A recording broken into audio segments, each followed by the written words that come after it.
Alors, pour l'atelier d'art plastique, aujourd'hui, nous allons travailler avec un logiciel sur ordinateur ou tablette. Donc, pour les personnes qui ont Windows, nous allons fonctionner avec un logiciel qui s'appelle Paint. Mais avant de vous le présenter, je vais rebondir rapidement sur cette séance. Donc, pour commencer, comme d'habitude, nous allons analyser une œuvre de Piet Mondrian qui s'appelle La Composition de 1900, qui a été créée en 1921. D'accord? Que vous regardez en ce moment. D'accord? Alors, une fois on a analysé, répondu aux questions qui concernent cette image, nous avons une troisième partie qui consiste à créer nous-mêmes des tableaux de Mondrian, mais euh, avec un outil informatique, c'est-à-dire par exemple pour Windows Paint. Donc là, on a la trame qu'on doit suivre, c'est-à-dire au début, récupérer la trame PM, trame 1 et trame 2, d'accord, sur le fichier Drive et les déposer sur votre ordinateur ou tablette. Ensuite, on va l'ouvrir avec un logiciel de dessin ou de traitement d'image, par exemple Paint. Et ensuite, on va remplir des zones choisies en utilisant l'outil pot de peinture. Ça marche. Une fois c'est fait, on peut enregistrer les différentes réalisations et nous les renvoyer par la suite. Alors, comment marche Paint?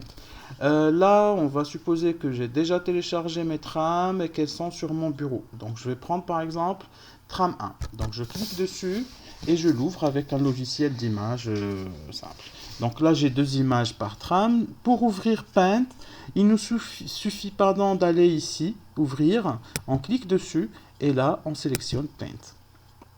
Là, c'est bon, on l'a. Et l'outil de pot de peinture, il est juste ici.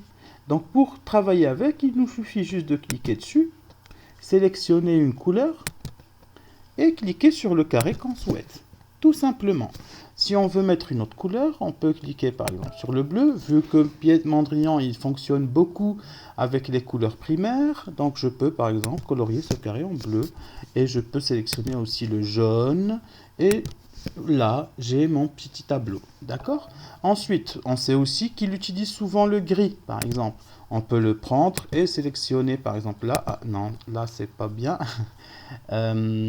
Alors on peut remettre le blanc. D'accord? Ou sinon, par exemple, sélectionner le gris et le mettre, par exemple, là. Ça marche? Le noir aussi est souvent utilisé, donc on peut le mettre ici.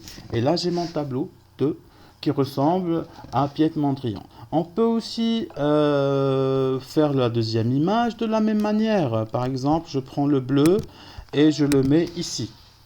D'accord? Je peux prendre aussi le rouge et choisir à chaque fois où je peux mettre la couleur que je veux. Ça marche. Donc une fois que je réalise ça, je peux le désenregistrer en cliquant ici tout simplement. Ça marche? Voilà. Donc je vous souhaite bon courage et puis je vous dis à très bientôt.